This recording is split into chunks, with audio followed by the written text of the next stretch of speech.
Hi guys! Nandito tayo ngayon sa isa sa mga exclusive subdivision dito sa Baguio. Dito sa likod ko, ito yung bahay na brand new na kakapatayo pa lamang na meron siyang 5 bedrooms, 5 toilet and baths. Tara, tingnan natin. So dito, meron siyang car garage papunta dun sa pocket garden dun sa likod. And then, meron din ditong pocket garden. Kita nyo ito, may Bermuda grass. Tapos may ano dito, papunta sa likod. Mapapansin nyo rin dito na itong bahay na to na punong-puno ng glass na talagang well lighted. Kaya makikita natin na talagang maliwanag dito sa area na to.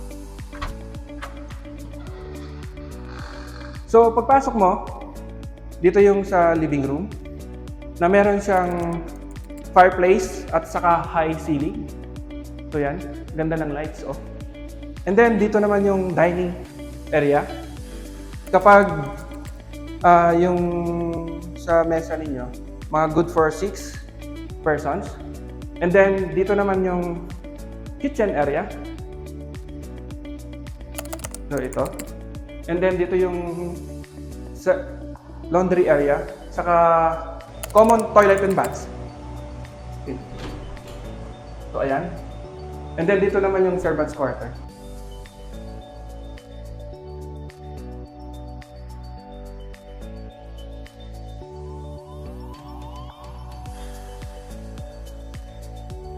Tapos dito naman, meron siyang isang room na meron na siyang sariling toilet and bath na senior citizen friendly kasi yung sa ground floor. So makita mo yung ang ganda ng toilet and bath dito. So ayan.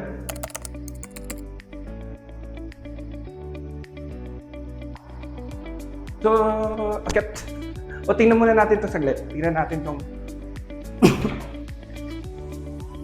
dito yung binabanggit ko na may pocket garden. Yung mga mahilig sa halaman, pwede sila magtanim-tanim dito.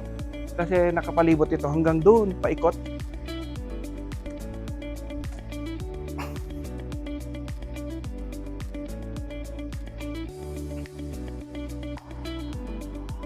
Kaya tayo sa second floor.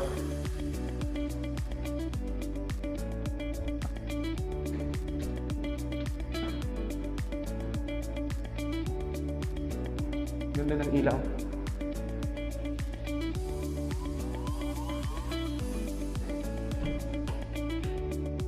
So dito, meron pa siyang parang pwedeng gamitin na parang computer area or pwedeng lagyan ng couch dito sa area na to. And then ito sa first bedroom, meron lang siyang master bedroom, pwedeng meron lang siyang balcony. So ito, meron lang siyang overlooking view. Pwedeng mag-coffee dito sa umaga. Tapos kapag may sa hapon, pwede naman mag-stay dyan, maglagay na lang ng table. And ito yung master toilet and bath niya.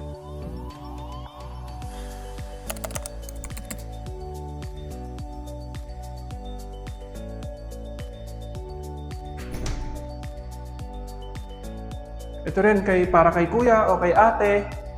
Pag yung panganay po ninyo, pwede po siya dito kasi hindi medyo maluwang. Tapos may sarili na rin siyang toilet and bath din.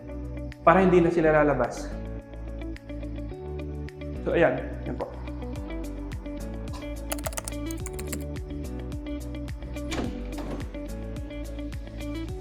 At saka yung pangatlong bedroom dito sa taas, may ito din po kaluwang, may sarili na siyang cabinet. And then meron maluwang na toilet and bath din niya. Spacious, no? Ganda ng ginamit na tiles na area.